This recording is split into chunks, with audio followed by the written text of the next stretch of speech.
food systems that in a manner that is very palatable. So I don't know whether they are around. Do we have the University of Nairobi Traveling Theatre with us? If you're part of the theatre, say A. Okay, they are not available. Thank you very much. They must be somewhere practicing. But at this particular moment, without wasting much time, ladies and gentlemen, I'd request us to be on our feet so that we begin officially this program with our national anthem. Let's be on our feet.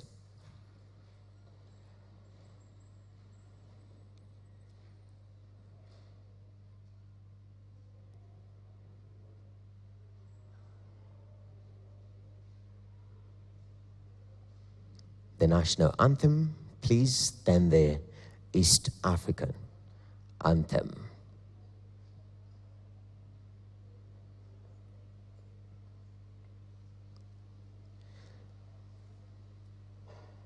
This is incredible. Ladies and gentlemen, are you ready for a cappella national anthem?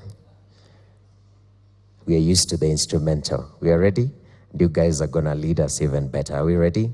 In 3, 2, 1, the first stanza. Mungu nguvu yetu.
Right, thank you very much, ladies and gentlemen. As you take our seat, ask your neighbor, what are the first 2 lines of the East Africa national anthem?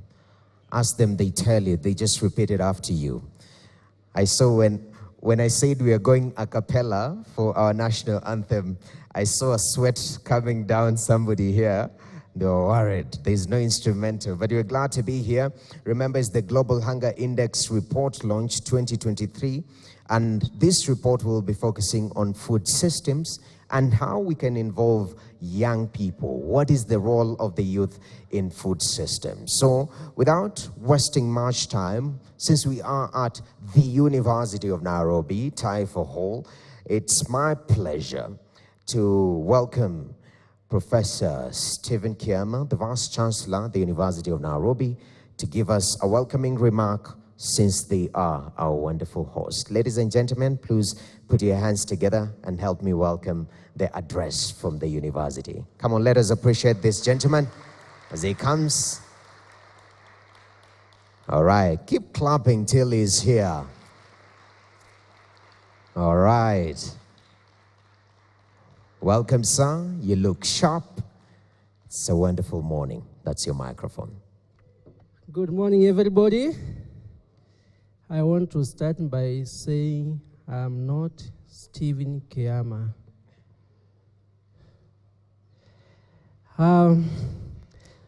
But I'm here to represent the Vice Chancellor of the University of Nairobi, Professor Stephen Keyama. My name is Professor Justus Munyoki, Director, Research Enterprise, University of Nairobi. The Vice Chancellor would have wanted to be here, but he got caught up in a number of engagements, and he has asked me to come and deliver his message on behalf of himself and the University of Nairobi. Ladies and gentlemen, all protocols observed. Today, we welcome and we come together as welcome everyone here to unveil the findings of the 2024 Global Hunger Index report. This report serves as a critical lens through which we examine the state of global food security and assess our progress in combating hunger. And I think this is very important to all of us. Hunger is of a lot of interest globally, and I think this now becomes very important. In fact, I want to say that this year, 2024, the Global Hunger Index reports has come at a time when we are dealing with very complex issues and crises, especially arising from the COVID-19 effect. We are just recovering from that. We are dealing with issues of the Russia-Ukraine conflict. We are aware about what it has done to the world. And we are talking about economic stagnation, which we are going through, and the impact of climate change. So these significantly have impeded our progress in alleviating hunger, particularly among the vulnerable populations, including the youth, particularly in the low and middle-income countries, which include Kenya. Here at home, the Global Hunger Index starts at 22.0, looking at 2023 figures, which indicates a very serious level of hunger. And this also underscores the urgent need for our collective efforts to address the root causes of food insecurity in our nation. Despite the commendable strides that have been made in various sectors, the prevalence of undernourishment has risen alarmingly. In fact, we would say that 27.8% of our population suffers from inadequate access to food, especially during the last year. And currently, our food systems are failing, especially among the youth. As we gather here today, ladies and gentlemen, under the theme, the power of the youth in shaping food.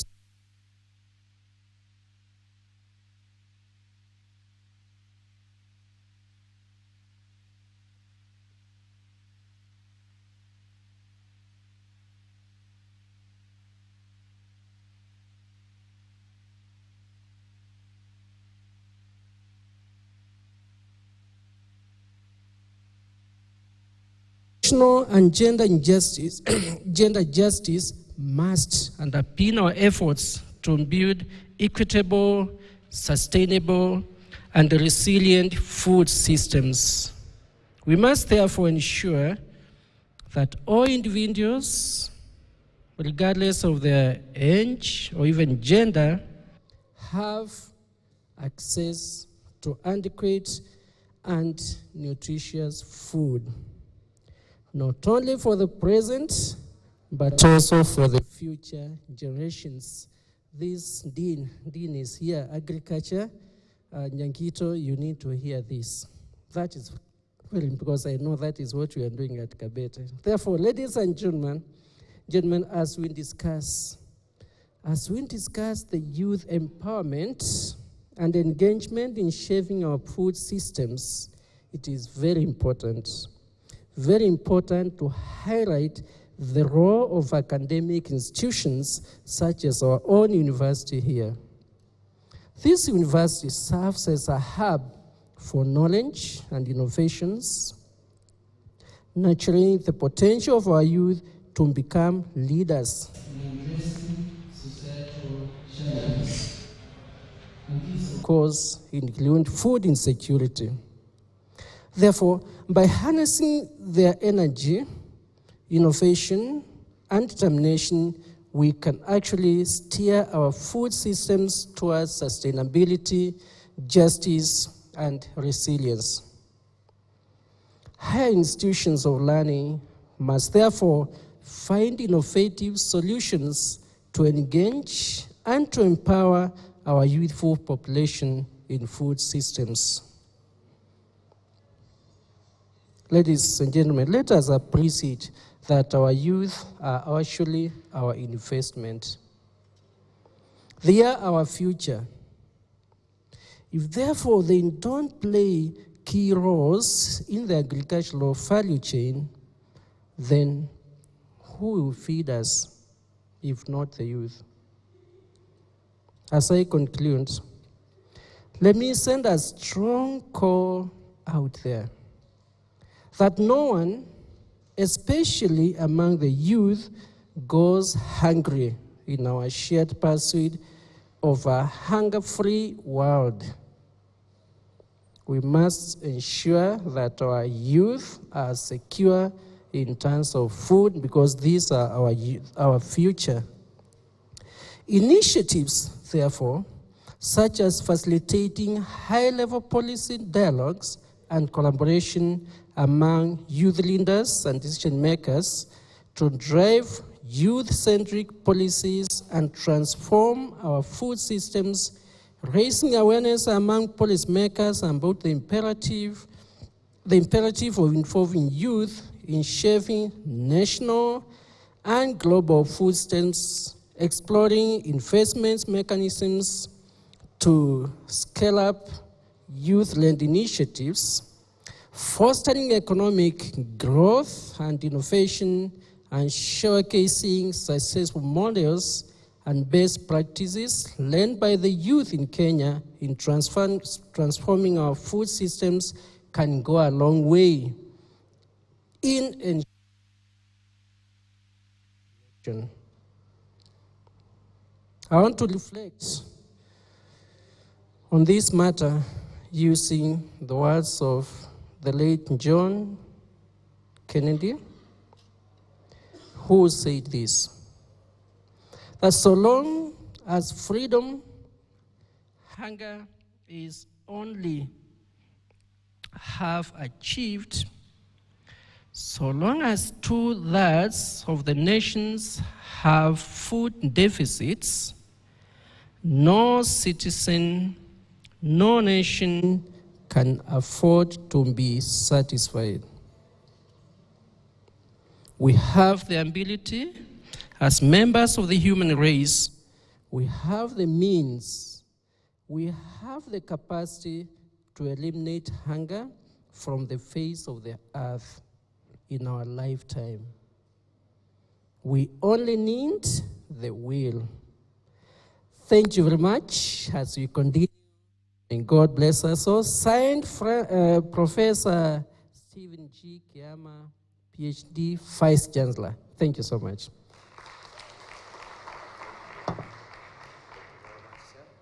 Really appreciate. Well read. Once again, let us appreciate him for the wonderful speech right there, but welcoming us and setting the tone of what to expect. And since we are at the University of Nairobi, and we're talking about the involvement of the youth actually in matters food systems, it's better we see some youth here. All right? So I don't know whether you guys are ready. When you talk about youthful energy, we are talking about creativity, we are talking about innovation, we are talking about being blown out of this world. So ladies and gentlemen, up next I'd like to invite the University of Nairobi Traveling Theatre to give us a glimpse on how out of this issue of food insecurity, and that is involving the youth of this country. So once again, University of Nairobi Traveling Theatre, the floor.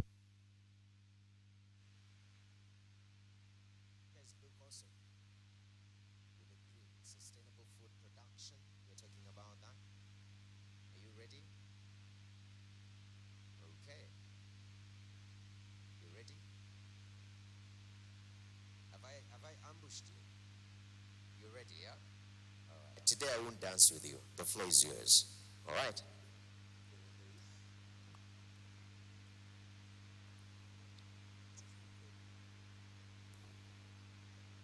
Remember, it's the Global Hunger Index report launch for 2023. And on stage we have University of Nairobi Traveling Theatre, utilizing art to reach to the youth and mobilize them to get involved in shaping food systems. Proceed, UNTT.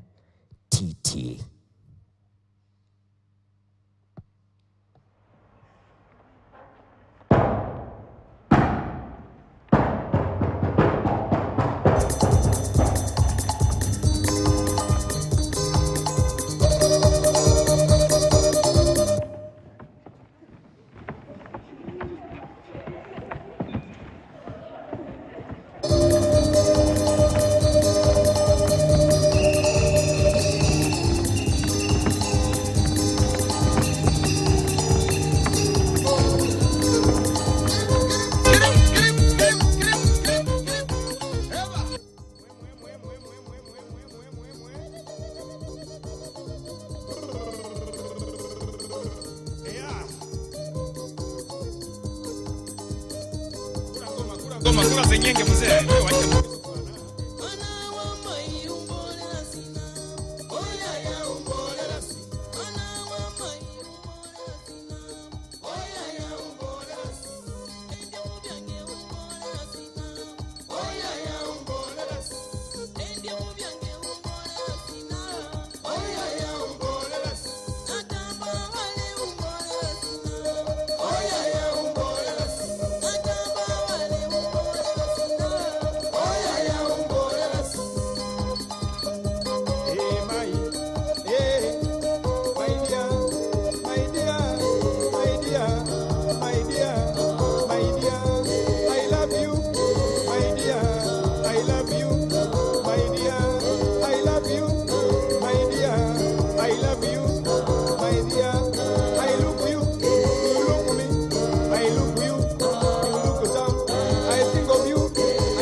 Come on, appreciate them. That's the energy that we need this wonderful morning. These are young men and women from the University of Nairobi traveling theater. And since they have set that energy, our next speaker, I want you to maintain that energy. So without wasting much time, I'd like to invite Jill Clements, who is the Irish ambassador to Kenya, to give her address. Let us appreciate her as she comes. And can I get help getting this podium here? Thank you very much. Asante sana. UNTT characters. You moved my podium and now you have left it there. UNTT, thank you very much for cooperating. Thank you very much, Jill, for making time. Remember, it's the Global Hunger Index report launch 2023, and we're focusing on the role of youth in shaping food systems. What can we do? Later on, we'll have also a skit by UNTT before we go to our panel discussion on matters food security. But for now, Jill Clements, Irish ambassador to Kenya. The floor is yours. Okay, Asante. Very intimidating following that performance. I have no dancing for you, so apologies. Excellencies, honored guests, dear colleagues and friends, my name is Jill Clements. I'm the Deputy Ambassador to the Embassy of Ireland here in Kenya, and it's absolutely my pleasure to join you today at the Global Hunger Index. I want to thank, first and foremost, the University of Nairobi for hosting and for the esteemed colleagues to be here to kick off this event. But I particularly want to thank Concern and Welt Hunger Hilfe for bringing us together and for the work that they do behind the scenes throughout the year to bring us to this event. This is just one event to launch an index that I think we all know is a very challenging one to read and one to process. And it's not just one day in the year. These organizations are out there working day in and day out to end poverty and to end hunger. And the embassy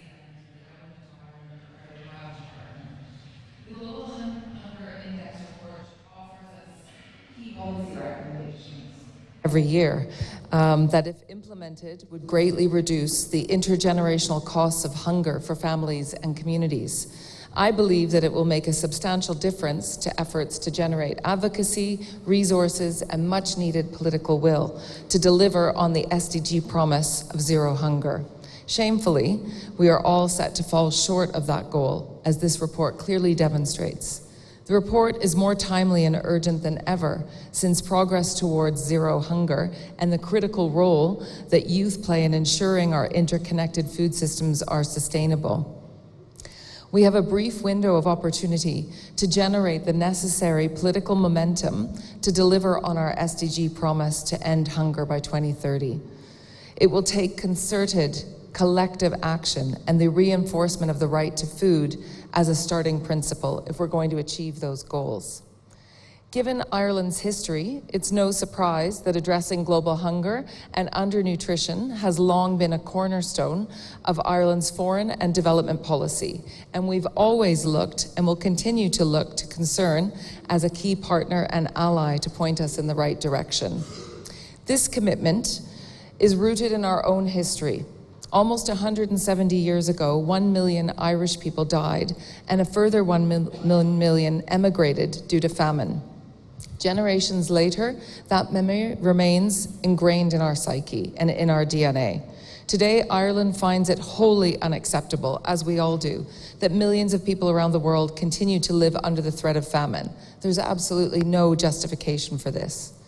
Ireland has been a long-standing champion of global efforts to reduce hunger and malnutrition born out of this historical memory. Ireland will continue to strengthen its long-standing role in championing global efforts to reduce hunger and malnutrition. Every year, this index highlights the importance of coordinating and strengthening global, regional, and national initiatives to successfully adopt an integrated approach to health, food, and nutrition security. We'll continue to play that leadership role in this space as our commitments at the Nutrition for Growth Summit outline.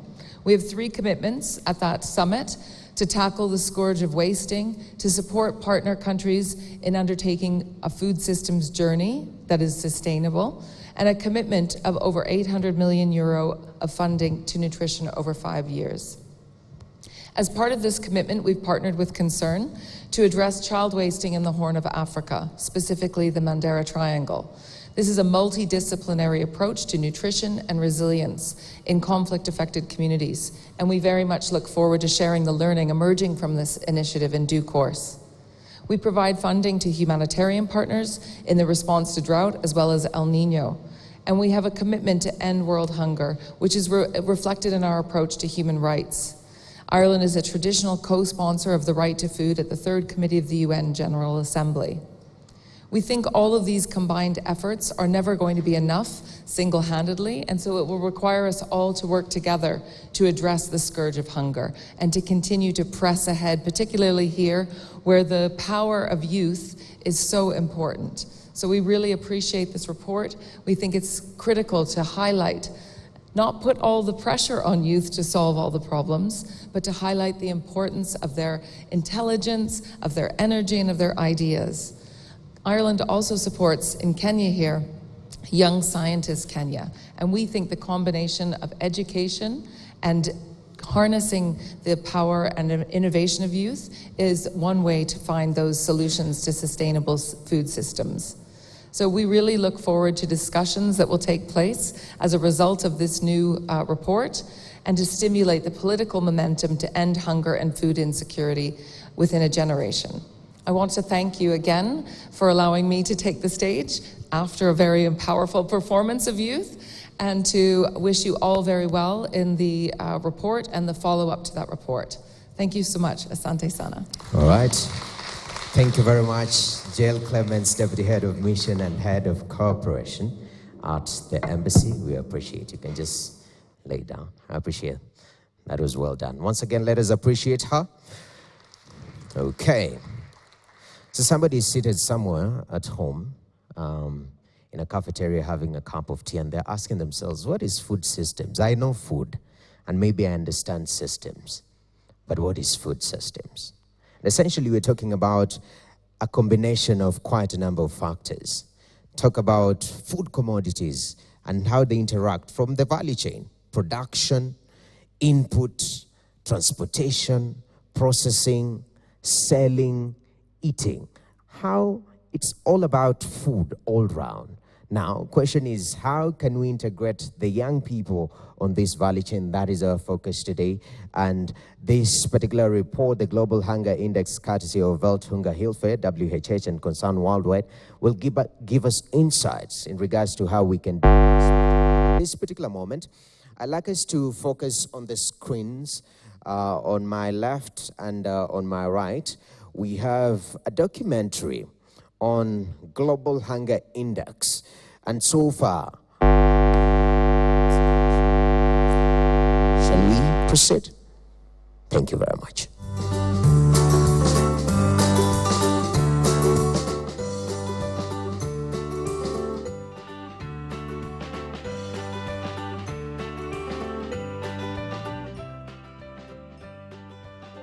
In a world plagued by hunger and food insecurity, two organizations, Welthungerhilfe and Concern Worldwide, are taking significant strides to transform the narrative as they gear up to unveil the World Global Hunger Index Report 2023. Their focus extends beyond the statistics. This documentary explores the collaborative efforts of both organizations in encouraging the Kenyan youth to embrace agriculture as a pathway to a sustainable future and combat global hunger. The challenges are daunting. Millions face hunger daily. Kenya's population is growing rapidly, with the average age at 19 years and that of the Kenyan farmer at 60. Which raises doubt whether the country is food secure. It is therefore critical for today's youth to be engaged and empowered to embrace agriculture and nutrition. This starts by addressing the perception that agriculture is associated with academic failure and retirees. Yes, so personally, I'm an optimist, so I always try to think positive in the future. And of course, there are many aspects to be worried about. Climate change, climate resilience, the droughts, the floods that are in the region. It seems the hunger levels are stalling, the malnutrition rates are even rising. Nevertheless, I would say in the last couple of decades, the world has recognize that we are living on this planet together and we need to have a joint effort to overcome the challenges that we have in Kenya, in Uganda, in East Africa, also in the remaining rest of the world. In some countries we have plenty of resources, and in others people are going hungry to bed or even dying from hunger. You know, one of the things that comes to mind when people think about hunger, they think about shortage of food or the lack of it. You could have food in your house, but still have hunger issues, and especially if most of the food that you have access to is starch-based, but is not complemented by other healthy foods, vegetables, fruits, etc. When we implemented the Lishe Power project, it was in recognition of those unique aspects that you can be in an urban setting and be hungry. And people are like, how is that? Again, beyond the inequalities that we talk about, beyond the ability of these communities to access sustainable sources of income, it's about the choices that they make in terms of the food that they consume. And so Lishe Power focused on fortifying foods that are popular in those settlements, and especially for children, okay? So it was about very simply looking into issues of chapati and how can we fortify the chapatis, because they are fast-moving foods in the urban informal settlement areas, so that when a mother makes a decision to buy a chapati for her child to go to school, it's not just unga. The challenges are daunting. Millions face hunger daily, and the global food crisis demands innovative solutions. But World Hunger Welfare and Concern Worldwide refuse to be bystanders. They are catalysts for change. Now, let's meet the future changemakers. World Hunger Welfare and Concern Worldwide recognize the untapped potential within the youth. Through various programs, scholarships, and mentorships, they are igniting a passion for agriculture, empowering the youth to be stewards of a food-secure world. A look at Vihiga County in Western Kenya. Ningependa kuambia vijana wenzangu, maisha ya siku hizi ni kujituma. Hakuna haja kwenda kutafuta kazi, na kazi yenyewe iko hapa kwa mchanga. Agriculture is everything. Hata kama hizi fanya kazi ya dairy, anaweza fanya kingine na itamudu kimaisha. Anza tu kidogo na utafaulu. Hii ni kama tu self-employment, juu huku nje hakuna kazi. So niliona ni heri nijiajiri juu at my home saa hii, I'm like the breadwinner. So nikisema nianze kung'ang'ana na kazi huku nje, nitakuwa ni kama na waste time, na nimeona kuna opportunity hapa. So niliamua ni venture into farming, ndio nikete for the needs of my young ones. Wote wananitegemea, na nikisema nilegeze kamba, utapata shule wajaenda, wajapata kitu ya kula jioni. So inabidi nitie bidii. Tuseme kama NGO ama government, walete more knowledge, yani walete more trainings for youths, ndio wapate hii knowledge, wajue ukulima inalipa. Fish farming kuna challenges, but kuna advantages zenye iko nayo ni mingi kuliko challenges. Sasa ukipata kama fish farming iko na, ukipata samaki ukinstock, inachukua less than 6 months utakuwa umeharvest. Sasa ukipata kwa mwaka, at least una harvest mara 2 kwa mwaka. Vijana wapendi kazi ya kujitolea. Ukimwambia atengeneze fish pond, anasema hiyo ni kazi ngumu. Sasa unapata kazi kama hii kitokezea, hawajitokezei. The youth, they tend to go so much to poultry than any other thing, because they think that in poultry farming is a bit not ideas. You don't get all that dirty like so. At a few, they go for vegetables. I was actually doing nothing, but after the training, which was held by Bukura Agriculture College, which was sponsored by WHH, I started to do tissue culture bananas. So it is this training which motivated me to become a full-time agripreneur. It's possible through agriculture we can feed ourselves and have plenty again to feed others. Like our government in Vihiga County, it has done a lot in agriculture, but the style they are doing with it doesn't reach the local farmer. They just end up on briefcase farmers.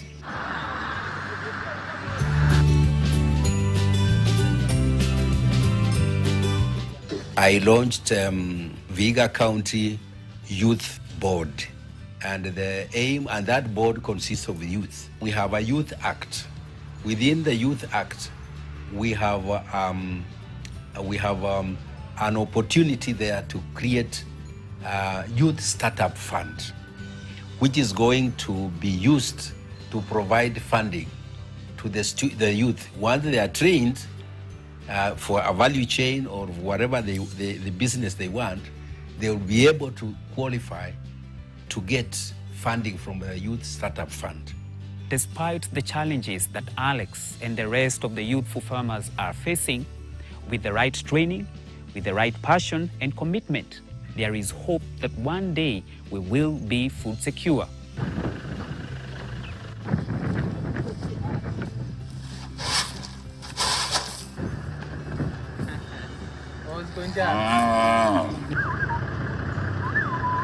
From the Western Highlands and into the northern frontier, this is Marsabit County, one of the counties that suffers the most when drought strikes.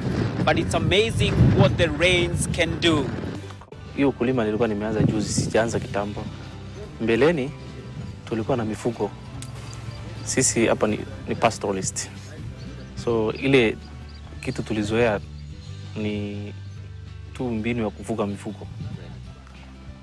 Due to the persistent drought, I think prolonged drought, 4 years of the previous drought, ilimaliza ile mifugo yenye tulikuwa nayo zote. Shirika la Concern walikuja wakafanya mobilization na walifanya community mobilization. Wakasema kwa sababu ile mifugo yenye tulikuwa tunafuga imeisha, the only alternative way, pia wakatu advise ya kwamba this is the only way. Tukachukua because we had no other ways. Njaa imepungua, sasa sina njaa. Watoto naye hawakosa nguo, hawakosi school fees. A crop like this one, once it does very well and they harvest, it can stay up to a period of 3 months. Again, it also helps in stabilizing the market prices.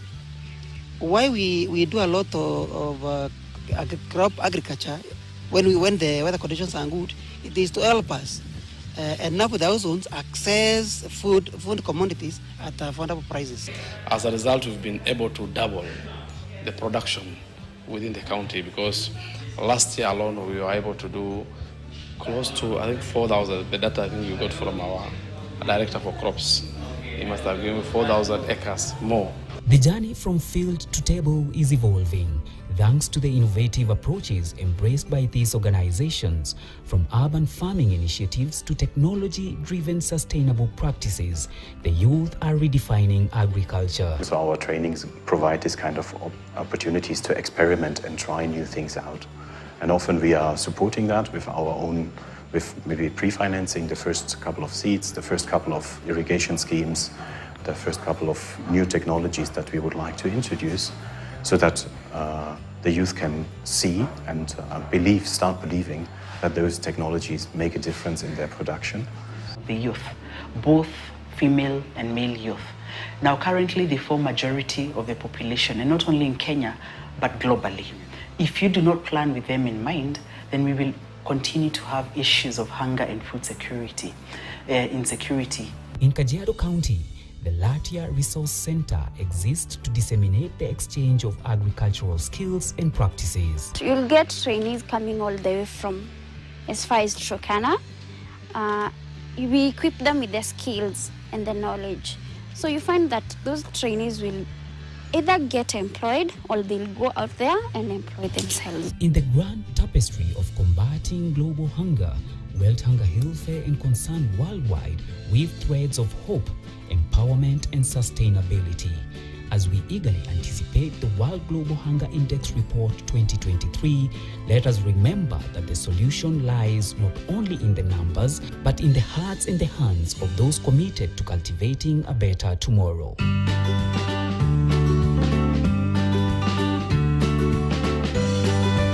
All right. Wonderful, wonderful foundation. Now, at this particular moment, without wasting much time, I'd like to invite WHH Country Director, Christian Schneiper, to give the Global Hunger Index Report 2023 and pick the conversation from where the video has left. Let us appreciate him as he comes on stage. The floor is yours, sir.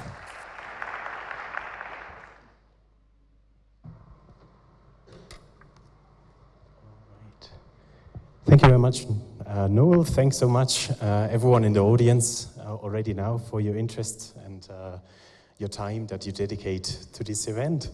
Thanks so much also to the viewers on TV and everyone who is interested in the topic.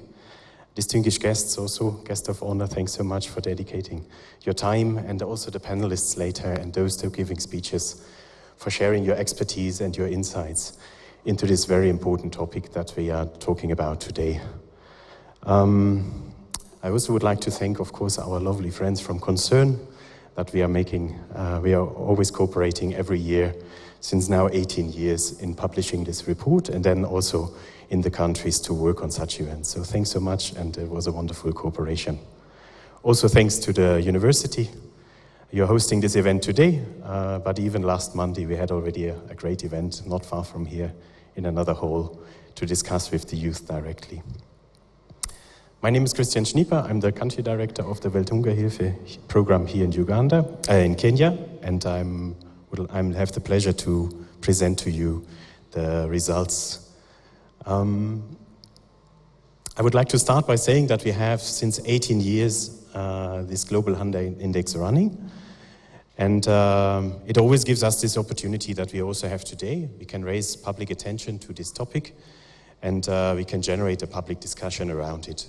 And that's exactly also what we would like to achieve today, to have a presence in the room about hunger, about the serious topic of hunger, and of course, in the end, inspire us all for action that keeps us going in the fight against hunger all over the world. You can see a bit from the charts, sorry, the quality is not 100%, but there is always, each Global Hunger Index comes with a theme. So there was themes about conflict, migration, inequalities, local governance, I think was last year. So this year we're talking about the power of the youth in shaping the food systems. I would like to start by telling you how the index is composed. Basically, the Global Hunger Index score is coming together. It's a composition out of 4 indicators, and those 4 indicators are also informing whether we are on track with the SDG 2 and the global promise to end hunger in this world.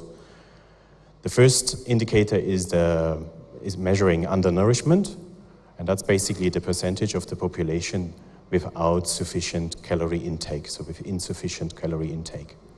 The second indicator is child stunting, which is measuring the share of the population that doesn't have enough height for their age.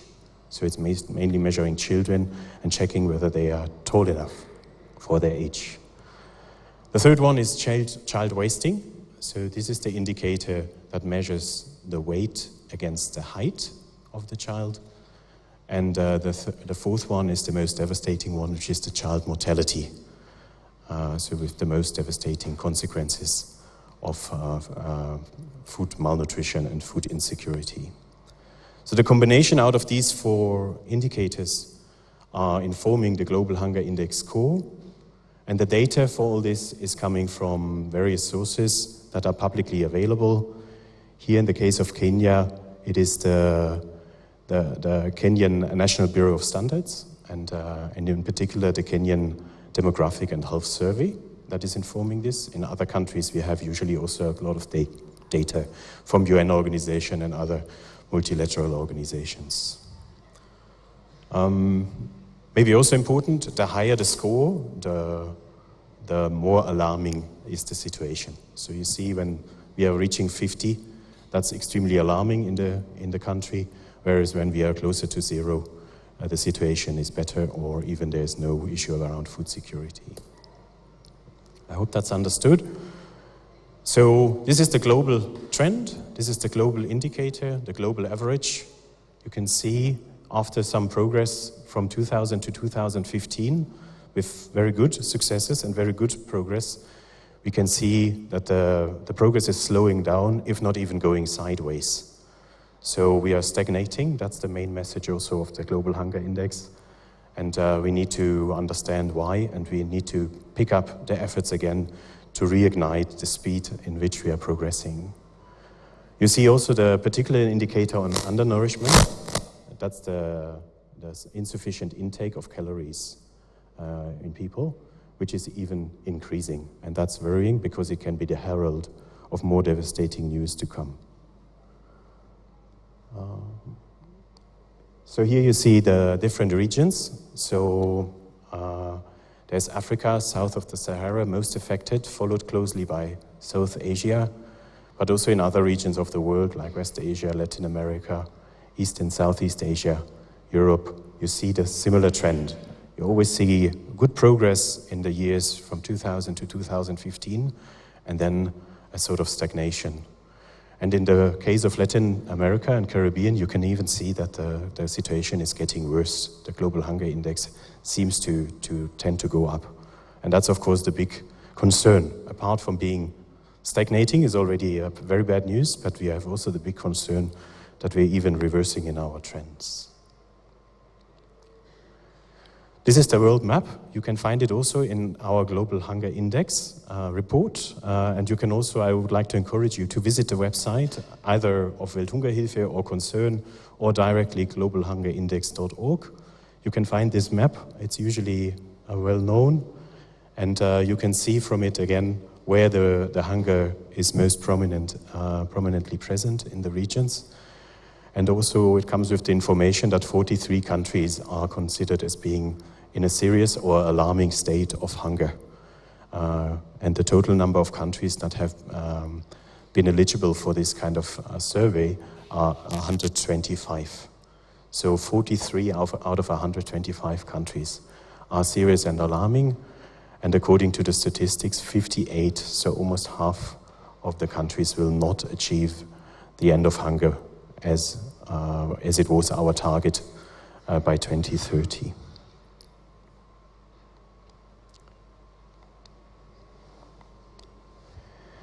So here we're coming now to Kenya, and you can see how Kenya is mirroring the global trend, yeah? And you can also see in the upper right corner of the picture that between 2000 and 2015 there was reasonable progress. And this is the news I also would like to put across here. So progress is possible. It is possible to achieve something in the fight against hunger and the fight against malnutrition. And it was a joint effort in those days as well, as it must be today. But since 2015, we are stagnating and going sideways up to today. And yeah, it's almost a decade that we are going sideways. It's 8 years. We can see, we have to notice this development. Nevertheless, we are progressing. Compared to 2000, there's a strong progress from being in an alarming situation to serious. And Kenya ranks at the moment at position 90 out of the 125 countries. Also that you can find, that ranking you can find in the Global Hunger Index report. If we unpack now those indicators that I was mentioning and trying to explain, which are informing the Global Hunger Index, you can see that there's still progress on the situation of stunting, which is gray. This is the brown going down line, which is there's still progress noticeable. And there's also still progress, although to a much lower extent, on the under 5 mortality rate and also the wasting rates. And as in the global trend, we are worried about a proportion of undernourished people here in the country, as we are globally. So this trend has also started in 2015. What it means to have a global hunger index score of 22, which is still a bit an abstract figure, even when it comes to those indicators that are a bit more detailed, you can see maybe also on this picture. This is the IPC report from mid of last year. You can see half of the country is either dark red, yellow and orange, and those are indicators for worrying, alerting, crisis, emergency states of malnutrition in the country. And you can see how prevalent this topic still is, and seems there's still a lot of effort needed. So here some figures around it, also from the IPC report. First, 6 to 8 million people are chronically food insecure in the ASAL regions in particular.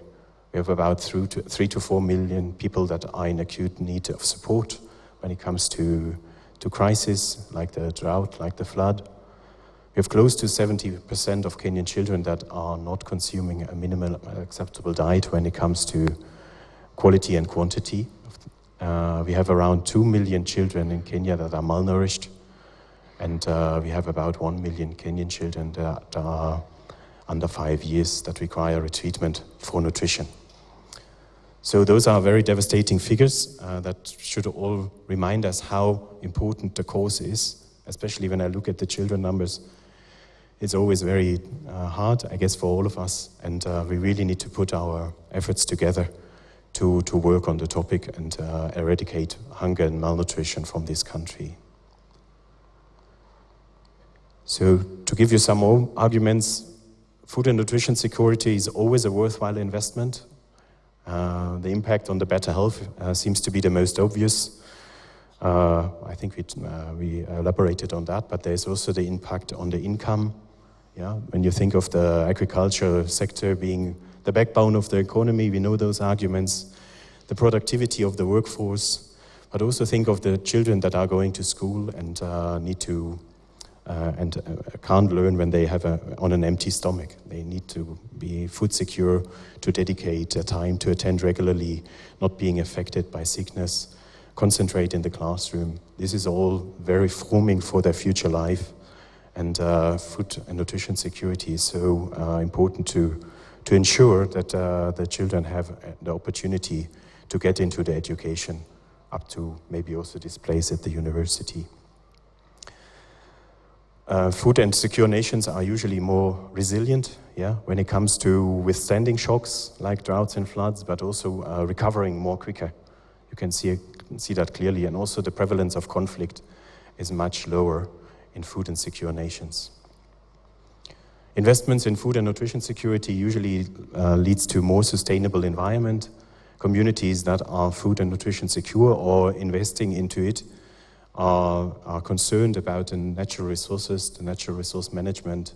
They're concerned about soil health. They're concerned about water.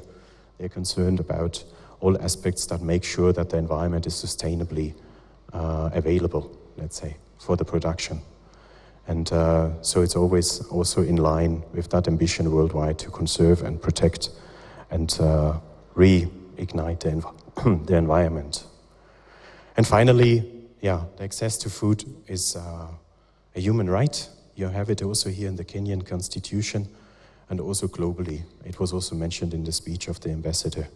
There's a right to food, and so those are all very strong indicators why this topic, food and nutrition security, is so important to address. I hope I'm not running out of battery here. All right. So on the left side, the definition for food and nutrition security, I'll leave that out, but I guess it's also a bit known. The highlight here I would like to make is we need to think in food systems. What is food systems? It is that, I would say, that web of activities and that complex system that leads us from production through processing to distribution and to consumption of food. Others are saying from the farm to the fork, and all aspects and all stakeholders, all people interacting around this kind of system. And you can easily imagine how complex it quickly can get. And that picture is the one that I found the simplest one, although still complicated. So it is a complex issue that we want to address together, but it is possible to transform it. Food systems around the world, also here in Kenya in particular, are affected by crisis. There are different factors. Just to run through them very briefly, the climate change, we all know about it, the climate variability, the frequency and the intensity of droughts and rain and flooding has intensified. Inflation, high food prices, war in Ukraine, COVID-19 pandemic, you name it. We also can't run away from the fact that we have difficult agroecological zones, here in Kenya. So we have, of course, the north, where it's much more difficult to be successful in agricultural production than in other parts of the country. We have an increasing water scarcity. and which is also coming from more consumption of food and a higher population growth. We have the trend from the rural to the urban. We have an aging farming population, and the youth are also playing an important role here. I don't want you to scare you with these charts, but again, just to unpack quickly with the food system complexity. This is how Welthungerhilfe addresses this complexity. It's a chart that indicates the entire system, and it can make you devastating because you're thinking, oh my God, so many challenges, so many things to address, but at the end, it's also every part of this chart is an entry point for a solution. So when you start with the agricultural inputs and look into affordability, accessibility, you look into the quality of the inputs, the counterfeit situation out there, what is the stakeholders, who are they, how to work with them. You can see how quickly you find so many entry points that you could work on. Moving to skills, you could think, of course, of the farming skills, of the animal husbandry in the north, but also think of entrepreneurship, you think of engineering skills, you think of IT skills that are needed to make this system work better. We have post-harvest handling to go in the middle a bit, situations where we also can invest a lot and improve a lot. Something was also shown in the video. And yeah, those are entry points that we can take. We can work on the nutrition aspects and the two food choices, the nutrition that is needed for our children and the food safety that comes along with it. All is embedded in policies that we're also discussing today. And we have also informal rules like gender situations and also the engagement of the youth that are so key to consider when we are looking into food systems. Yeah, so there is a lot to do, but there's also a lot in our hands. That's also what I would like to say here. Whereas the previous chart was more giving us the impression, external factors, how can we influence climate change, this will take a long time. There's a lot we can do here with the expertise in this room, in this society, to change food systems to the better. And that's also what the main message I would like to take you home with. And the other message is, behind every point you can see here is the youth. Yeah, the youth are 70% of this population here in Kenya is 35 and below, and 40% workforce. I think in the video it says 90 years average age. So I could not think of anything here that has nothing to do with the youth. So they are everywhere. The question is, are they just there to receive guidance and are they passive, or are we actively involving them in participation in decision making as partners to shape this food system? And my colleague Vairimo will delve into that matter in a moment. So, I skipped that one. I quickly would like to tell you, Welthungerhilfe, that's the map where we are with our interventions, and we are delving, someone said it already, every day into this topic of food systems. And we are working together in 36 countries worldwide. Here in Kenya, we have 160 colleagues. We are working with partner organizations in projects. We had about 11 million euro funding, many of it from the German government and German embassy. And we are proud that we have reached and supported about 370,000 people in the country last year for the fight against hunger and malnutrition. So, but also the Irish deputy ambassador, she said it cannot be single-handedly, so we need a joint effort. So let me quickly close the presentation by giving some key recommendations. Let's work on the system together, which means we need to engage all stakeholders, yeah? Ministry of Water, Ministry of Agriculture, of course, Ministry of Transport, Ministry of Youth, Ministry of Education. We all need a joint effort and set the priorities to eradicate hunger. We need resources to do that, and everyone is called to contribute to that who has the power to bring in these resources. And it can be the government, it can be the development partners, the private sector, and it should be empowering. We would like to see inclusive food systems that are addressing and including the marginalized groups. Sorry. Okay. Can you click for me, maybe? Thank you. Yeah, we also need to establish a robust governance around it, coordination and accountability framework, so that we can see the transparency and we can engage and measure ourselves the progress that we are making in the fight against hunger. We need to engage in dialogues on community level and find a way to engage the women and the youth in decision making and work on their right to food. We would like to focus also, that's our appeal, to work with the smallholders and the marginalized groups in particular, because they are the most affected by a food system that is not working well and not responding to their needs. And they are affected in the end by hunger and malnutrition. And we need to foster an environment of collaboration and exchange between all stakeholders. And I'm very happy that we are today here in the university, because that's a stakeholder that is also very often forgotten, and we need to find a way to get the research into much more into our actions and identify those that are important, that are working well, to maximize our impact. Okay, click a bit.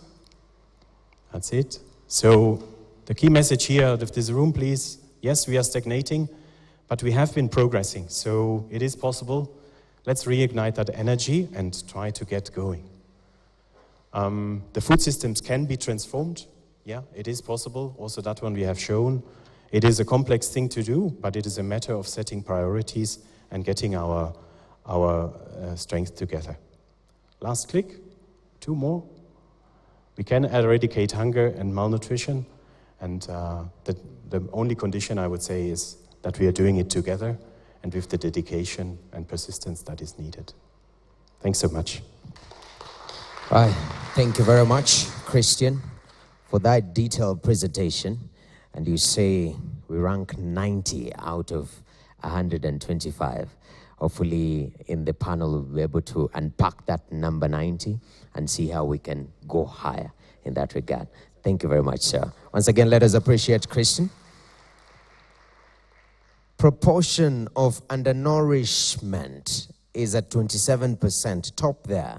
Prevalence of child stunting, 17.6%. Prevalence of child wasting, 4.9%. These are concerning numbers. We're told we are stagnating, progressing but stagnating. What do we need to do different? Now, with these numbers that have been presented by Christian, I'd like us to contextualize the state of Kenya in this particular GHI. And to help us do this, I'd like to welcome Concerned Worldwide Country Director, Wairimu Wahome, to come and break it down further for us and how Kenya fits into this particular number. We are at number 90 out of 125. So ladies and gentlemen, please put your hands together and help me welcome the one and only Wairimu Wahome, Country Director, Concerned Worldwide. Clap for her till she arrives here. It is quite a long walk from where we are seated to the podium, so I can understand the fatigue of cutting down our clubs. But here we are. Wairimu, the floor is yours.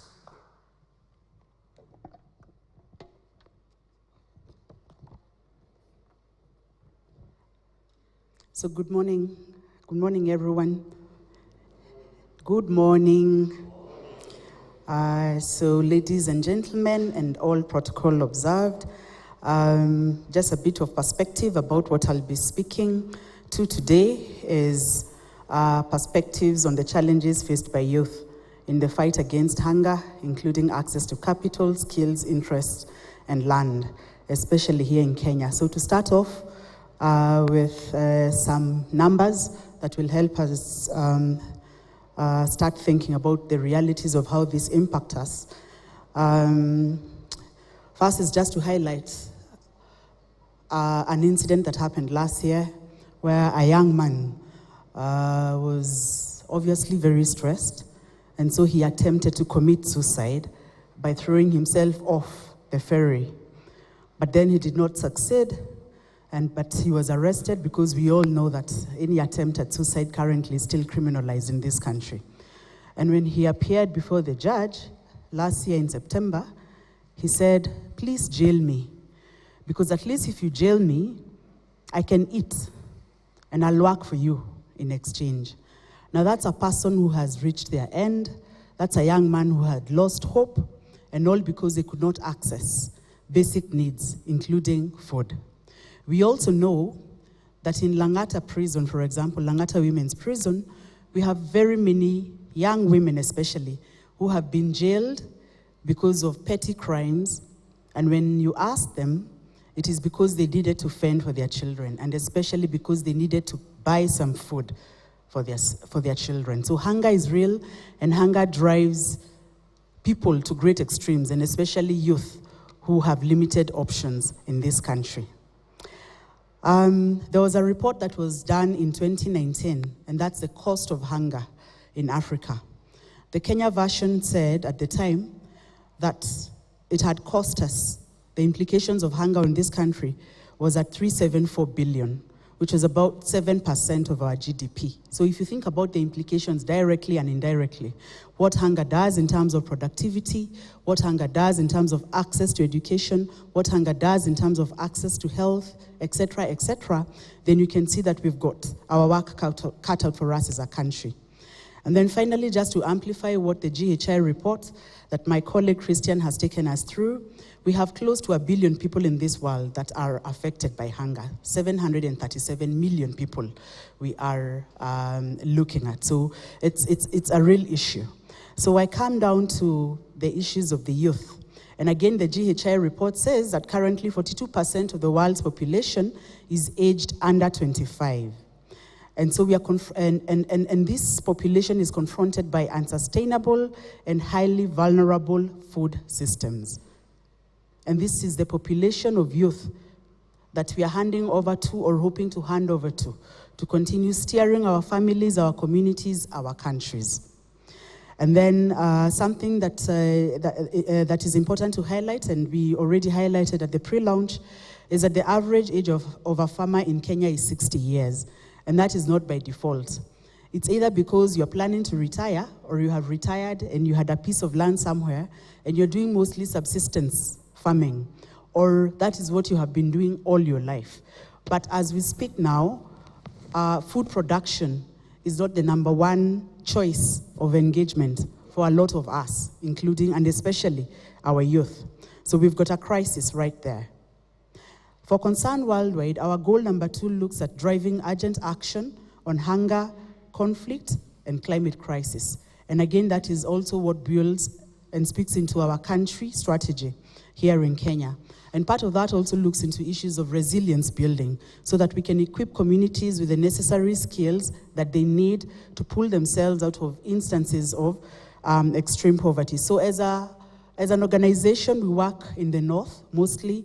We are in Marsabit, we are in Turkana, we are in Isiolo, we are in Tana River, we are in Mandera, and here in Nairobi, we work in the informal settlements, where we have high incidences of poverty as well. And if we are futuristic enough, we know that if we do proper planning, then we need the north like yesterday, because in a few years to come, that will be our source of food. Because what has traditionally been considered as fertile lands and fertile parts of the country have got very high numbers in terms of population, and we are seeing a lot of uncontrolled development in terms of real estate, where fertile lands are being utilized for other things.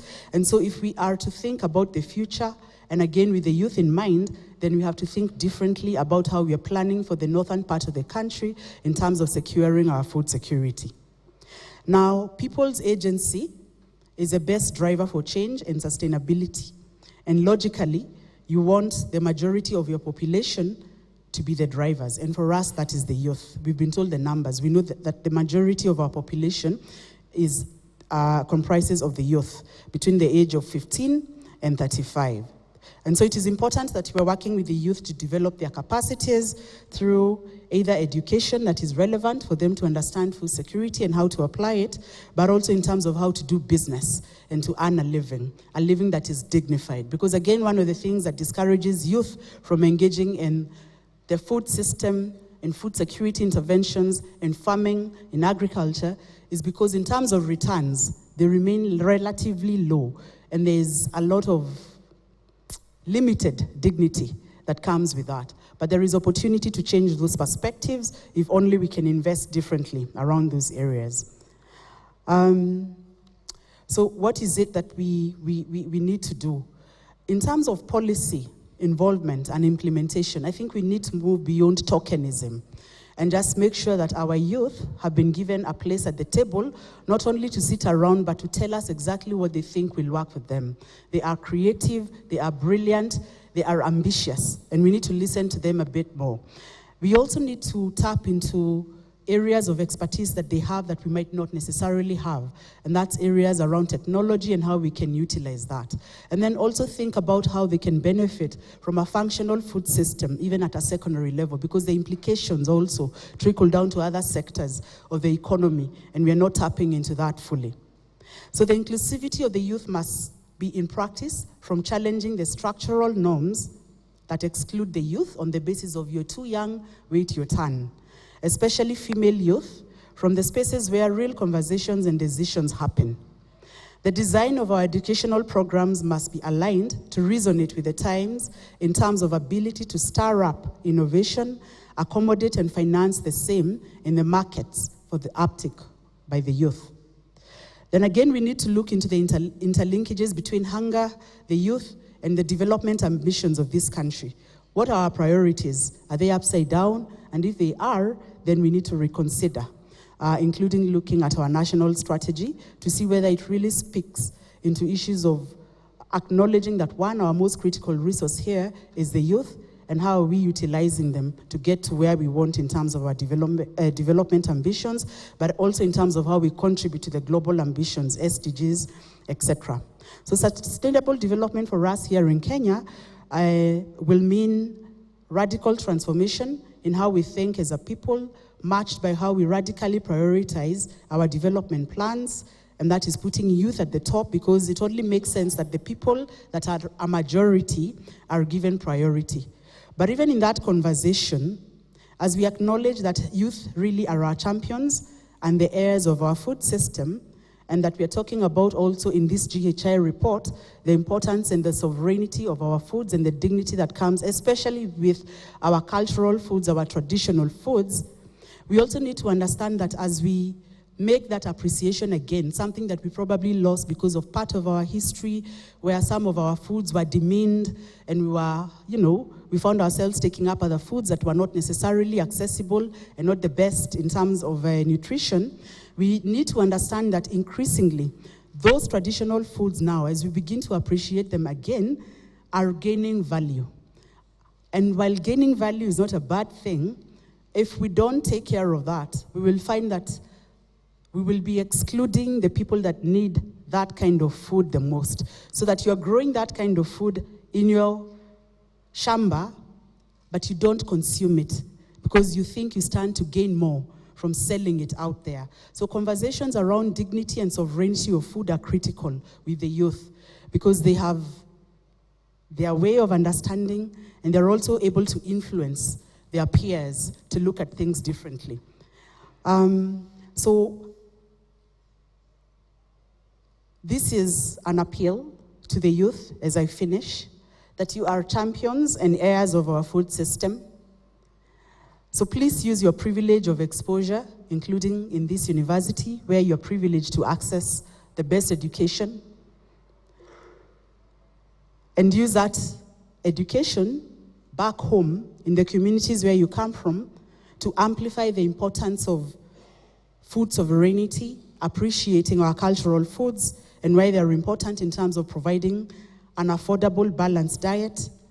Also use the privilege of your education and exposure to talk about climate change, and again, that how impacts food security and what can be done at the levels where you have spheres of influence. Also use your privilege of education and influence to look into issues of gender equality, because we must tag each other along, both men and women, young men and young women as well. And also use the privilege of your education to understand the importance of good governance, because it shapes decision-making in terms of resource allocation, which affects especially you, the youth, who've got a long way and who've got prospects, very many prospects ahead of you. And when looking into issues of good governance, you want to look into issues and to take advantage of the reformed legal system that allows access to land and ownership to land to both men and women, unlike before, because land remains a critical resource when it comes to addressing the food systems in this country, food security in this country, but also to look into issues of access to credit and to have real and candid conversations with our leaders, both elected and those that hold other technical positions. So with those few remarks, I want to say thank you very much and also thank you for coming. Right. Thank you very much. Warimu Wahome, Director, actually Concern Worldwide Country Director here in Kenya. Once again, let us appreciate her.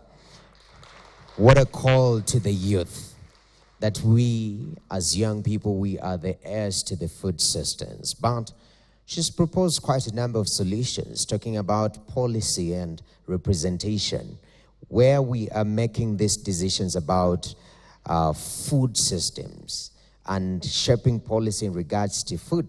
Are we involving young people? Are we tapping into that natural curiosity of young people in spaces of technology and picking that mind on how we can implement in the world of food systems? And she's also called on us to start looking at the issue of traditional foods. I want you to ask your neighbor, which traditional food have you had recently? Is it mrenda? Is it seveve? Is it kunde? Speak to your neighbor. Some of us, it's just pizza, you know? Takeaway, give me fries. What traditional foods are we eating? Because they're healthy, African indigenous foods. How can we tap into that to make sure that we are empowering and strengthening our food systems, because nutrition is at the foundation of it. And now, looking at the presentation, I was looking at the numbers. Early last year, in the arid and semi-arid lands, that is ASALs, an estimated 68 million people were chronically food insecure. 6 to 8 million people. That's a lot, all right? And to help us put into perspective what we can do in regards to this issue of ASAL, I'd like to welcome Dr. Monica Njeri Kinuthia, who is the Director, Strategic Programs Development and Resilient Programming, State Department for ASALs and Regional Development, Ministry of ESC, ASALs and Regional Development. Kindly help me appreciate Dr. Njeri Kinuthia as she comes to give her keynote address on ASAL matters. Once again, appreciate her. We've made an agreement to appreciate them till they are here, all right? Thank you very much, Dr. Good to see you. The floor is yours.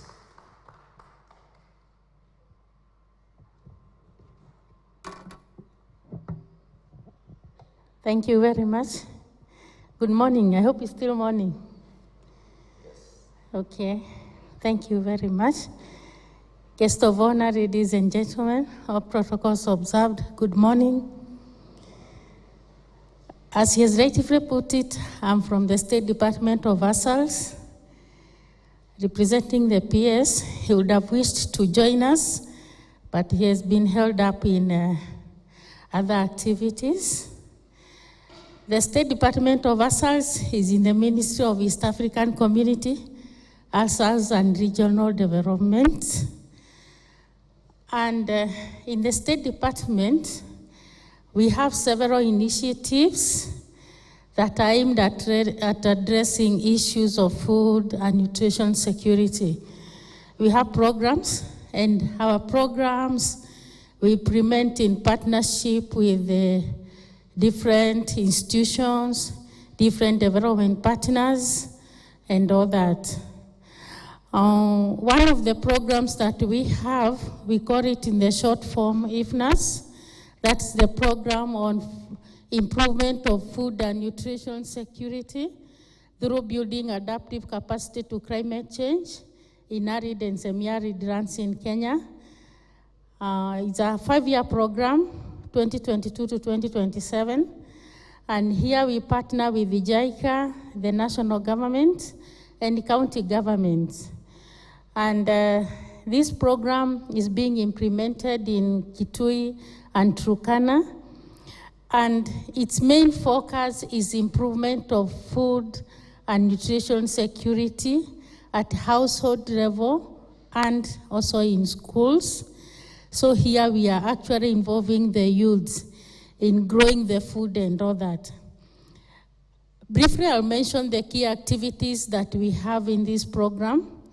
We are doing capacity building on household nutrition.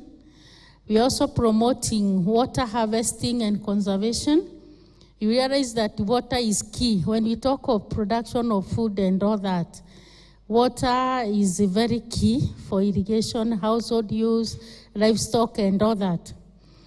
We are also promoting vegetable production and consumption. We have also introduced what we are calling school diary program, agricultural school diary programs, where we work with the grade 4s and grade 5s in doing the actual agricultural plots. And each child is assigned a small plot, and through this diary, they monitor the growth of plants on weekly basis, such that the child monitors the plant from the time it germinates and all that. And through this program also, we are doing what we are calling inclusion of vegetables in school feeding programs. And when these vegetables grow, we encourage the schools to include it in the school feeding programs during the lunch programs when they are taking their food. And why have we done this? You realize that most of these children, you've seen the figures of malnutrition and stunting and all that. Most of these children in ECDs and primary school, most of the time they are in schools. So we have partnered with these schools so that when they are feeding these children in schools, they can include vegetables. We all know vegetables are rich in minerals and vitamins and all that. So that's what we are doing, including the vegetables in the school foods. We have also introduced the vegetable production and consumption in ECD centers for their lunch program also. So here we are working with the primary schools and also with the ECDs. You realize that most of these children in bracket of malnutrition and stunting and all that are the 5 years and below, and most of these are in the ECDs. So we have introduced these in the ECDs. And at the ECDs, what we are doing is that we have introduced the program where we have also partnered with the parents. We train these parents on the importance of vegetables, and then they come and work in the plots next to the ECDs. And when these vegetables are ready, they are introduced into the lunch program of the ECDs. And at ECD and also at the primary school, we are actually working together with the children. And the importance of this is that we have seen the age of most of the agriculture, the farmers is about 60 or so. But when we introduce the issues, agriculture and all that at this young stage, they will grow with it. It is said to train the child and he'll grow with the technology that you have taught the child. So when we introduce this agriculture at ECD level and also at the primary school level, they'll grow with it and they'll come to love and to like agriculture. And the kind of vegetables that we are introducing are the indigenous vegetables. We have the cowpeas, the African nightshade, that is the managus, the spider plant, that is saga, and amaranth, the tereres and all that. So the way we partner with the counties is that as the State Department, we purchase these seeds, supply them to the counties through the Ministry of Agriculture and also our department. And then these ones are distributed to the schools and to the women group where they plant and then they use them for consumption and the extra is sold. Being the ASAL areas, we have also introduced what we are calling pasture rehabilitation and reseeding. This is important because the pastoralists have the animals, the sheep, the goats, and all that. So we are also partnering with other partners to introduce pasture reseeding. Another program that we have, we are calling it Enhancing Community Resilience against drought through sustainable natural resources management and livelihood diversification. This one we are working in Baringo, and we are in partnership with JICA, WFP, the county governments, and also other partners. And what we are doing here, we are working with the women groups where they work in plots next to the schools. The women groups are given some income for household empowerment, and these vegetables are now included in the school program, and the children are also involved in planting and harvesting of these vegetables and all that. Another issue that I was told to talk about is about the cycle of insecurity, malnutrition, conflict, and all that in the ASALs. We all know that some of the counties in the ASALs are not very secure. So we have a department in our section in our department that is called Community Integration, Peace Building, and Rehabilitation of the Communities. So what we are doing in this department, we have partnered with other institutions where we participate in peace caravans in those counties, mainly in West Pokot and Turkana, Marsabit and all that, so that we go round, literally going round and talking to people about peace and peaceful coexistence. We also have what we are calling peace dividend projects. And under this, what we are doing in partnership with other institutions, like the State Department of Water and Sanitation, we have constructed what we are calling the peace dams. We have also done boreholes, water pans, and all that. Because you realize that in most of these counties, most of these conflicts revolve around resources. And when a community has no water, has no pasture, they'll start moving around. And where they move, it's not an empty space. They run into another community and conflict start.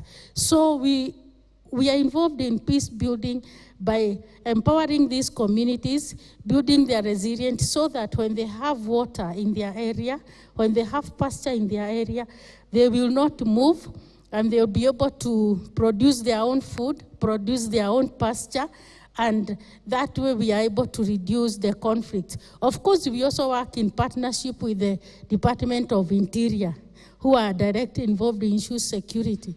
But our main concern in issues security is through the community, capacity building them, making them more resilient so that movements reduce.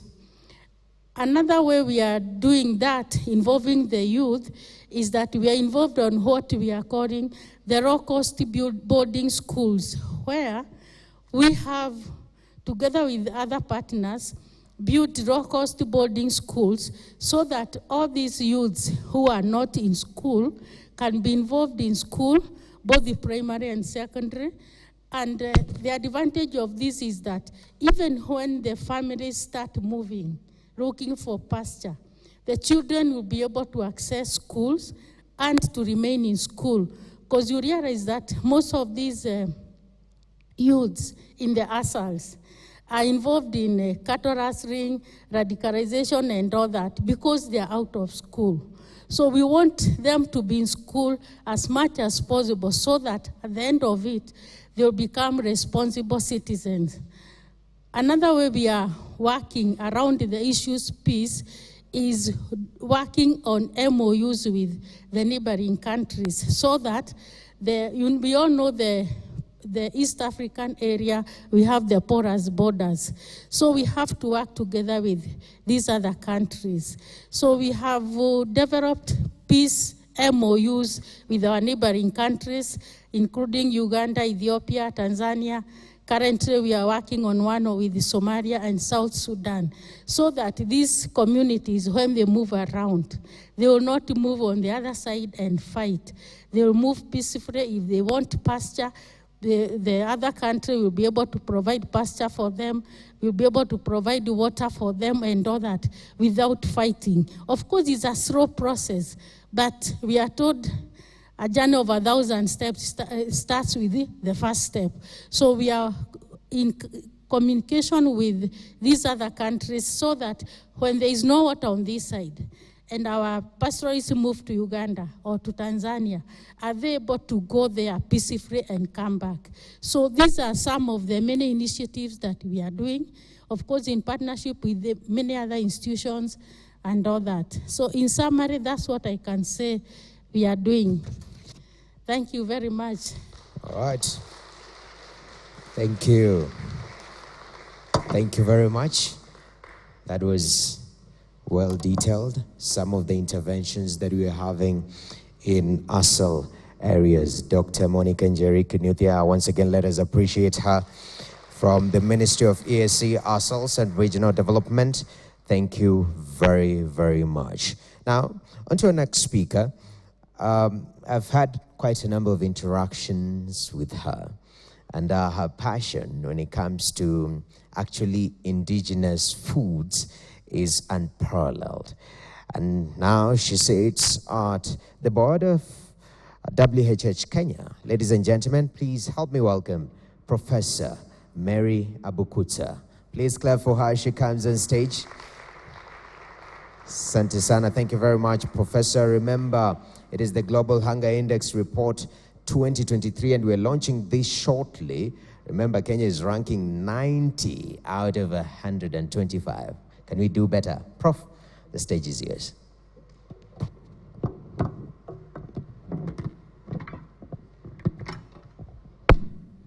Good morning, ladies and gentlemen. Good morning. How are you? You don't sound well. Okay, as Noah has introduced me, I stand here as the chairperson of WHH, one of the organizers of this event. But before I give my speech, I want to say that I've been associated with the Global Hunger Index in different capacities. First of all, as an agriculturalist, because I'm a professor of horticulture at Jomo Kenyatta University of Agriculture and Technologies. In 2018, I got involved in various activities, including panel discussions and live interviews on KTN. Thereafter, I joined WHH in 2019, and I've never looked back, because all of us have a part to play in Global Hunger Index. I want to thank you all for coming, stakeholders, and all that have participated in this. Particularly, I am very grateful to our host, University of Nairobi. I'm very grateful to the media. Now, as you already know, WHH co-organized the launch of this Global Hunger Index, a report of 2023, Kenya, with concern worldwide. The government of Kenya, the University of Nairobi, Standard Group PLC, and other stakeholders. I appreciate you all for coming this day. Now, WHH has a local board of directors comprising several professionals. So we help. WHH, of course, is an international organization, but for Kenya, it's required by the NGO board of Kenya to have a local board so that we can redirect the focus of the government on the activities of WHH, and we've worked so well so far. Actually, we are the first set of directors on WHH since 2019. So on behalf of this local board of directors, I wish to take this opportunity to welcome all of us participants, stakeholders, panelists in this great event. We do actually just provide policy direction, oversight, and guide to WHH country office, of course, which is now headed by Christian Schneiber, who gave his talk a few minutes ago. And we focus one planet, zero hunger, and zero malnutrition.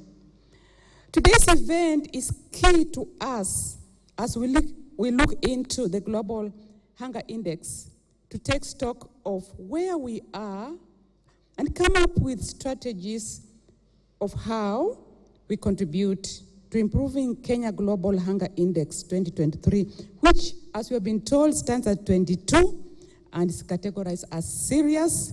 We are 90 out of 125, as it has been well articulated. But I'm so much interested and intrigued and also encouraged by the theme of this year's event, that is the power of youth in shaping food systems. It was not by coincidence that we chose University of Nairobi, among other institutions where we have the youth. I want to say one or two things about the youth because they are the future. They are in the future for several reasons. They are young and energetic, they are technology attracted, and then they are also have a passion if you can convince them. I just want to give a story from my experience from JKU. What I don't know, University of Nairobi may have the same experience.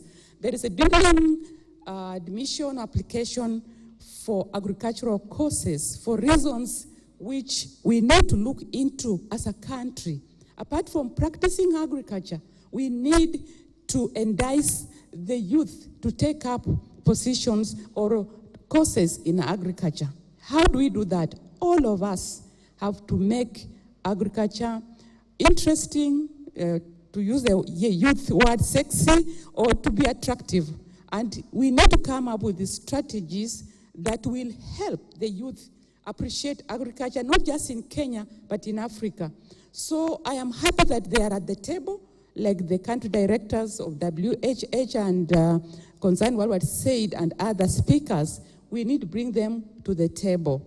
And I want to encourage the youth, please accept the table seat and drive the seat of the food systems or the food security in Kenya. I want to applaud the Kenyan government for having put food security and nutrition as one of the key drivers in their development agenda, besides others. But food security and nutrition is the key driver of everything you do. I tell my students that whether you are a professor, president, you are a sweeper, you must eat. So I believe food is a key driver in anything we do for any country. In fact, the national security of any country depends on the food security. So I want to say that as we look at this aspect, we should not start at the university, we should start from our homes. How many of us would want our children to study agriculture? Many a times we discourage our children to study agriculture because it's looked down upon as a low quality in terms of intellectual property course. They want to medicine. I'm not underplaying medicine, but the doctor tells you, eat food before you take the medicine. So let us start in our homes. In our homes in terms of encouraging our young children to take agriculture. Secondly, in primary schools, we should not wait until the university. In secondary schools, until we have here. So this is important for all of us, wherever we are. We must work together. I want to emphasize the fact that in many times when I was in school, I don't know if it happens now, when you are in school and you have made a mistake, you are given a djembe or given something, agricultural punishment. This has a serious impact on how the youth view agriculture. So that should stop. We should use other means of punishing young people. And I think that also we should not portray farmers as old people with a djembe and in all our portraits. I like the picture on the today's launched Global Hunger Index book. There's a young person there smiling, and that is the way to go. Now, I want to say that when you look at the food systems approach, like it has been explained, it's the totality of how you get food from the farm, not to the table, but to your stomach, how you consume, and how it is used to make you a better person intellectually, spiritually, and physically. It's the totality of the food that you consume and how available it is to all of us. Now, in conclusion, I want to say that the government of Kenya has agriculture as a devolved function. I was happy to see one of the counties that are taking a lead in contributing to food systems, and also we know other counties are doing it. At the national level, there are a lot of activities and focus, as you have heard from one of our government representatives just before me. So my parting shot is that all of us are here to make a contribution to this discussion, and therefore wish all of us successful deliberations with special appreciation to our panelists. Please, all of us must eat, all of us must play a part, and all of us must encourage the youth and give them a place on the high table. Thank you. All right. Thank you very much, Prof, for that awesome address. And thank you because you've remembered your pen, yeah? I've been left here with one wonderful pen from Superior. Anyway, let me stop that. All right. So, ladies and gentlemen, we want to do the unveil of this particular report officially, okay? For us here and also those of us joining on our different platforms on KTN News and KTN Farmers, thank you very much for making time. And since we have a lot to unpack, especially Kenya being number 90, and what that means first, and secondly also the involvement of the youth. How can we have more youth involvement in matters food systems? It's imperative that we unveil this report. It's made public, we read it, you know, go through it, then we can have conversations that build this country. So at this particular moment, I'd like to call on stage, of course, WHH Country Director, Christian Schneiper. Please just come on stage. Also joining him, I'd like to call Wairimu Wahome, who's the Country Director, Concern Worldwide. Thank you very much. Please come on stage. Up next, I'd like to call Dr. Monica. You're just here. I'd like to welcome you back also. Come back on stage. Dr. Monica from the State Department for ASALs. We also have Anne Kamonjo from the Ministry of Education. So we have good government representation when you talk about policy. It's not made in void. So I'd like to welcome Anne Kamonjo also come on stage. Thank you very, very much. And with that said, it will be also important for us to have a representation from the university, which is very, very critical. Sir, please come on stage. Thank you very much for that. And lastly, I know we have our able young men and women. Initially, they moved this. So we're gonna have an interesting. All right. Thank you. We are filling the stage further, yeah? When you see lists coming, we are getting more, yeah? So at this particular moment, I'd also like to welcome the UNICEF Chief Nutritionist, Ismail. Please come on stage. Thank you very much. All right.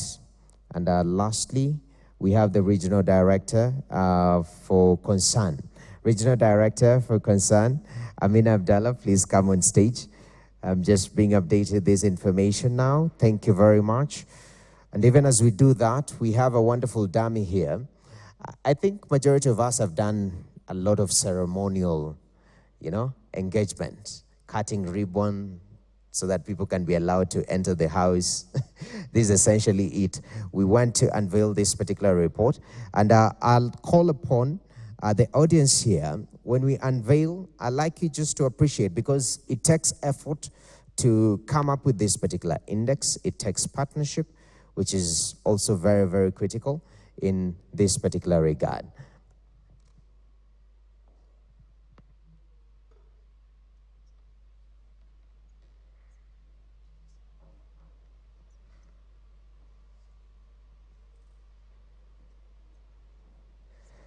All right. Looking at this photo, let me stand here. Sorry, apologize. Looking at this photo, I'm the youngest, yeah? And a lot of people asking, where are the youth here? These people are young at heart. All of us, we are young at heart, so we are very youthful. But at this particular moment, I'd like to call Wayaki, who sits at the board for Concern Worldwide. He's a young man. Kindly appreciate him so that we have a youth representation here. I don't know whether we have somebody from our servicemen. We need a representation. Who's the young lady or the young gentleman that can come here so that we have the whole face? When you talk about engagement of young people, let us pass this report around. Thank you very much. Thank you. All right. Okay. The ones in green. University of Nairobi Traveling Theatre. Some of you are in green t-shirts. Just come. You stand out. Please come. Please come. Thank you very much. Do you have a report? Thank you very much. So everyone has a report, first of all. Can I have one person in green? This lady just here, she's avoiding eye contact. Thank you very much. Come. Thank you very much. All right. So, ladies and gentlemen, we are about to do the unveil of this particular report. I'll remove myself, yeah, because I'm representing the youth at that far end. But this particular young lady will also be given a report. We're talking about youth and food systems. This report, I believe it will shape how we engage young people moving on in regards to matters youth system. Thank you very much for accepting this. Let me just get, thank you, Christian. All right, there you go. Have you gone through this report? Now you're going through it, yeah? It's called scanning, yeah. Thank you very much. So, at this particular moment, I'd like us to do the proper unveil of the Global Hunger Index 2023. And this particular, ladies and gentlemen, will just carry it, and the unveil will be you guys moving it forward, all right? You'll do this. So in 3, 2, 1, you'll do this, all right? So that the focus is on the report and also on you partly. Is that okay? Are we ready? Are we in agreement?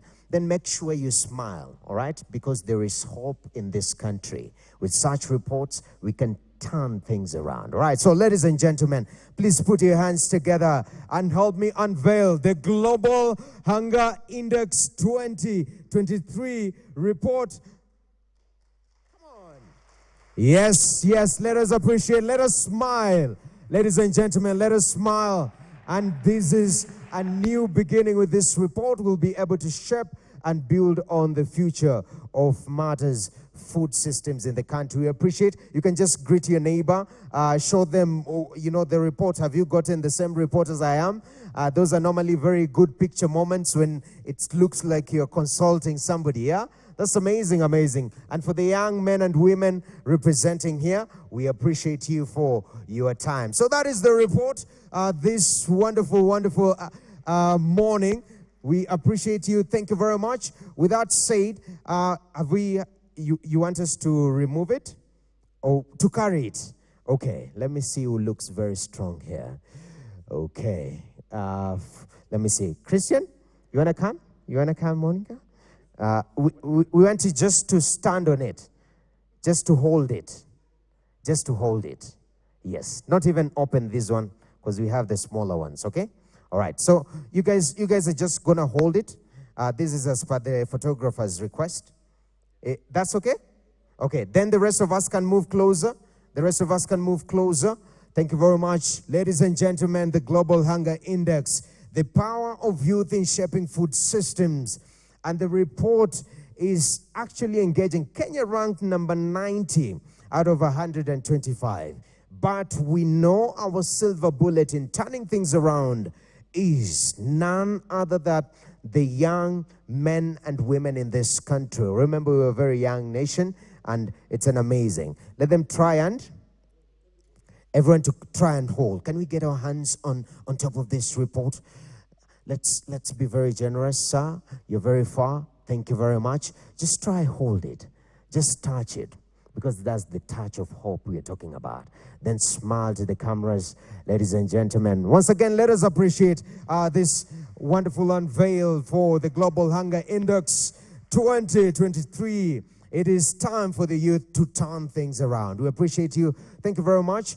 Take time to read that report, okay? If you haven't. And now we will be shortly coming to the unveil. We appreciate you. Thank you very much. Let us appreciate this wonderful ladies and gentlemen. Okay. So I will stand here. I will stand here. And normally when there is such unveil, we have to get keynote addresses. So without wasting much time, let me just get my clipboard and see who can give a short word in this regard. So, ladies and gentlemen, at this particular moment, I'd like to invite, first of all, I'd like to recognize Mr. Gilad, who is in the house, a musician, but also a farmer, and very youthful at it, I must say. We are talking about young people. You can pursue your passion, you can pursue your interests, but also at the same time, be able to plug into such important matters as food systems. So if you haven't gotten a hold of this report, it's public. You can just Google GHI. You can go on our specific websites at WHH, at Concern Worldwide. We've posted this report right there, and I believe that we will have a good time reading it and understanding what we can do to intervene in this particular situation. So with that said, I understand the regional head of Concern Worldwide is here with us, yeah? And it will be a disservice, especially having such a wonderful unveil for just to let it go and not have a word from her. So at this particular moment, I'd like you guys to put your hands together and help me welcome the regional head for Concern Worldwide, even as she comes to give this particular unveil. Ladies and gentlemen, help me appreciate the regional head of Concern Worldwide for a key notable address. And you feel ambushed, yeah? You're wondering, was I asked to speak? I know. You've gone through this report, and I understand that there are key issues, especially we've looked at Kenya, where it stands as a region. We have a lot to do. Sub-Saharan Africa is a critical place. You can just have that microphone right there. Thank you very much. Good to see you. Apologies for the ambush, but just a short address. Is that fair? All right, thank you very much. The floor is yours.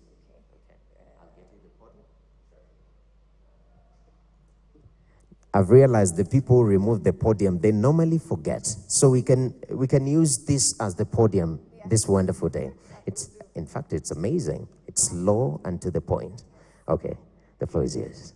Distinguished guests, ladies and gentlemen, on behalf of Concern Worldwide, Welt Hunger Hilfe, and our partners, the University of Nairobi, Standard Media, I'd like to express our sincere gratitude to all of you who made time to attend today's launch of the Global Hunger Report 2023. A special thanks and recognition to the youth for their diverse, innovative, and dynamic contribution to shaping food systems. Over the last week, we've had numerous engagements, and for that, I want to thank you for sharing your creative and inspiring perspectives throughout the series of public dialogues that we've held together prior to today's event.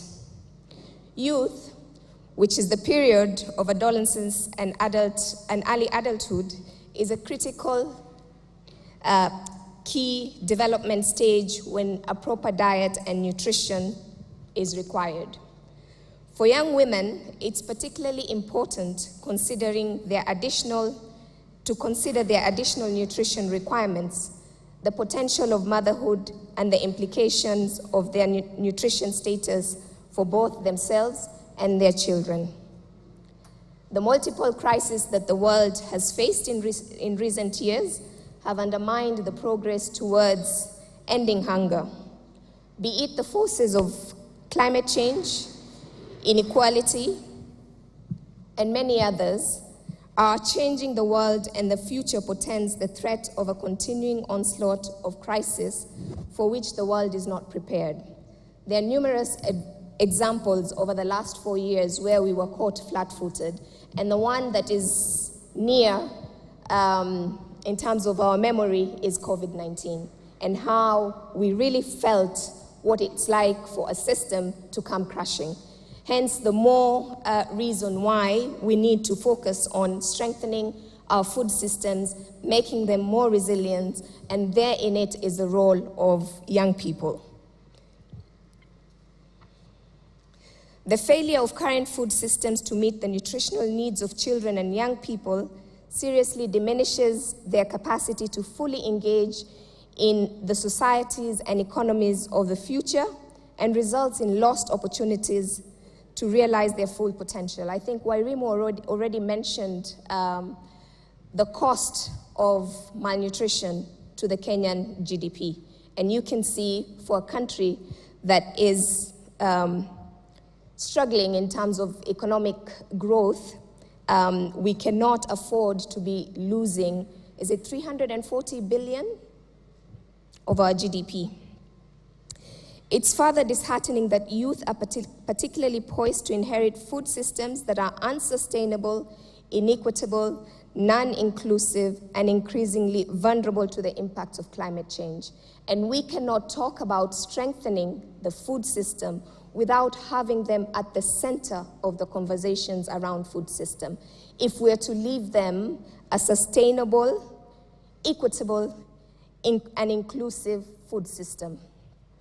Distinguished guests, ladies and gentlemen, the actions we take now and those we fail to take will determine the future of the food systems. I'd therefore like to ask us all to work together to break down the barriers to the youth's full participation in food systems, support young people's capacities, and promote agriculture, livestock, and food systems as viable and attractive livelihoods. As Professor said, we need to make agriculture attractive. We need to make agriculture it, yeah? As the young people say, that's what's up. We need to make agriculture, that's what's up. Current food system policies and investments must address the intergenerational